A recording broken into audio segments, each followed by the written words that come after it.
L'heure est à la reconstruction à La Chaux-de-Fonds après la tempête qui a frappé la ville horlogère en début de semaine. Au total, 70 à 90 millions de dégâts selon une première estimation. Ces scènes-là, l'arc jurassien les a déjà vécues il y a pratiquement 100 ans. En juin 1926, une tornade a frappé les montagnes neuchâteloises et le Jura bernois. Des archives en font mention, des archives qu'a conservé Ulrich Moser, enseignant retraité du Jura bernois et historien amateur. Il y a eu des termes d'apocalypse, de fin du monde. Et pour les gens qui ont vécu ça, qui ont été sinistrés, c'était vraiment une catastrophe. Parce qu'aucune assurance ne couvrait ce genre de dégâts.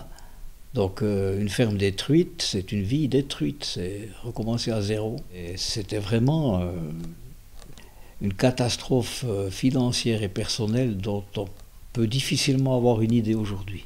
Cette tornade de 1926 laissait derrière elle 2 morts, des dizaines de blessés, des hectares de forêt détruits et 250 maisons abîmées ou démolies.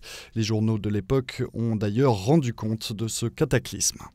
C'est peut-être au Chaux d'Abel que l'ouragan fut le plus violent. 2 ou 3 grandes fermes ont été sapées à leur base, les toits projetés à des centaines de mètres. La forêt ici est couchée sur le sol.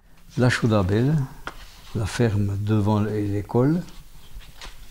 D'autres images témoignent également de la violence de cet événement.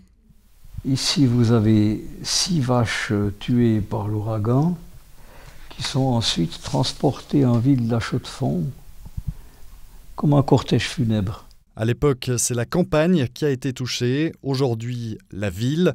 Mais pourquoi ce genre d'événement extrême frappe particulièrement l'arc jurassien? C'est la question que nous avons posée à Météo Suisse. On dit souvent que le relief a tendance à perturber les orages et à faire que des tornades ne peuvent pas se développer si bien que par exemple aux États-Unis.